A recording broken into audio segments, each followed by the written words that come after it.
So good afternoon everyone. My name is Jerome Biniga from IT 2D. So muna magama ta og file sa mini system.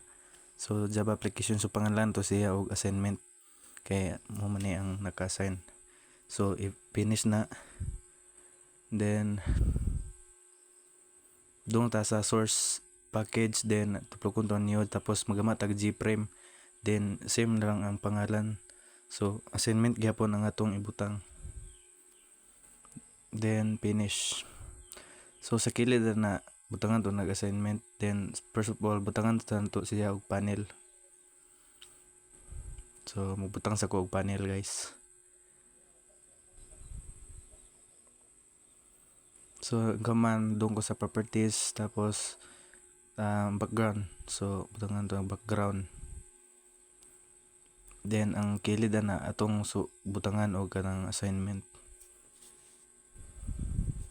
So mo ni ang mga tukunon. So nara siya sa properties, right click ra din sa properties.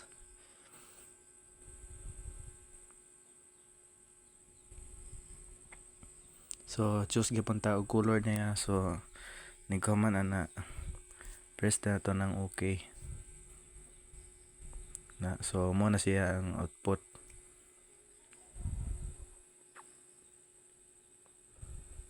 Tapos ani na ta butang ta og text field label, then copy ra gyapon nato ng uban. So ang ato kay katong kuan man nagama pag naagi. So name, tapos edit na po na to ng text field, din sa ubo section, tapos katong naipilianan nga unsa nga section, combo box.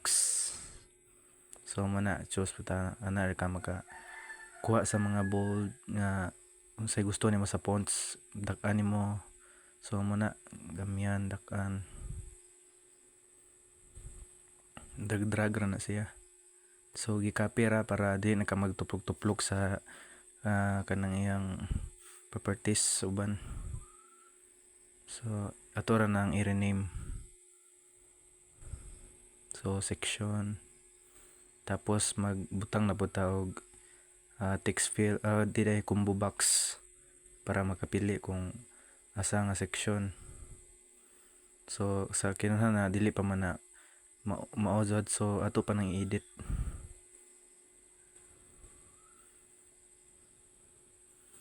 Tapos ang ubos na butangan na to na og kanang button niya.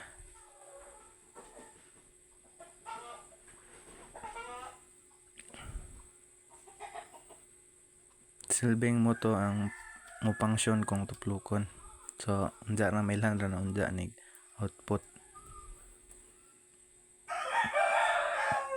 So ipang usob na kung jang variable para dali ra makuha na to pang magbutang sa ang code sa source.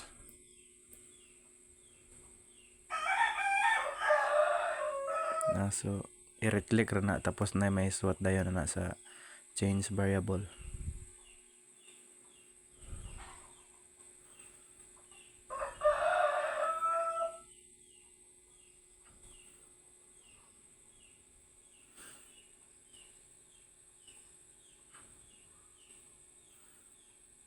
So mo na ako ang i-change.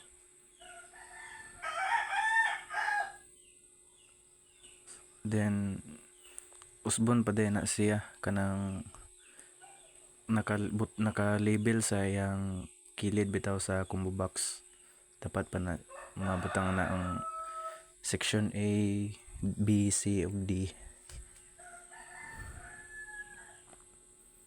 So mo ni ang mga process.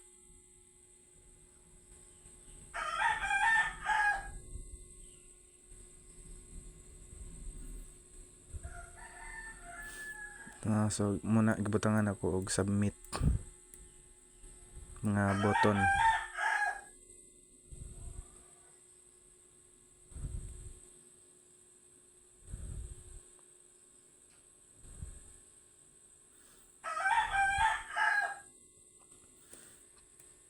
Tapos na ano po na gaad na pasad ko.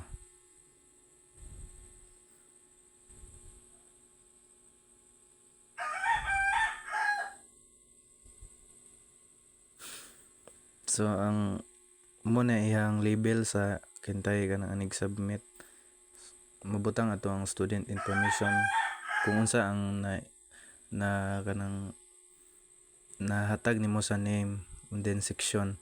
Kung ang imong tuplokon ng submit matik siya na mo to malugwa, so kanang i-double click lang nato to, tapos mag-add ta og kanang nugbo nga code. So mo ni siya ang code. AI ra ni guys. So dependent ta sa AI guys, kay minus data sa code guys. Assisted by AI ni guys.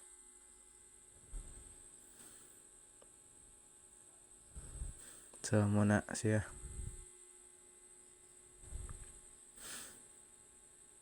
String name, tapos muna get text. Ang purpose sa get text is kanang para mo display siya.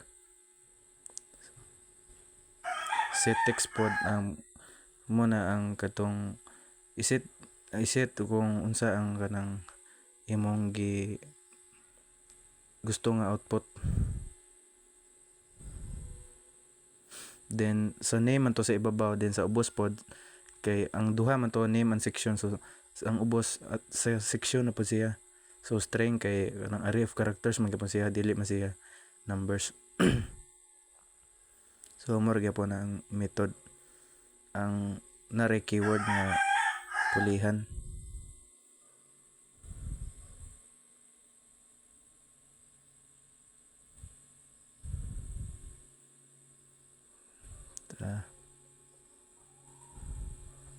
So nagipulihan ako ng variable.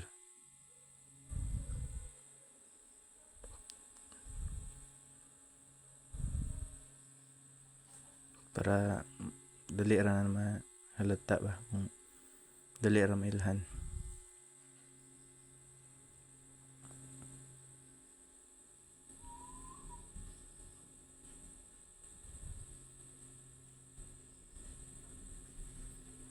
So mo na siya.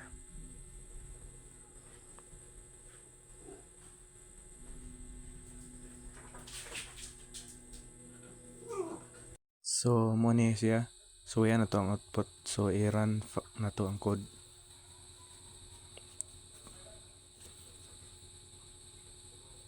So muna akong panganlan og Jerome Biniga ang ahwang pangan.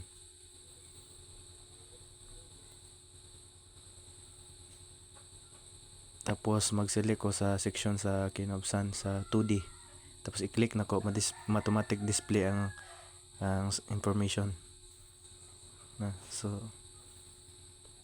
mara to guys. Salamat.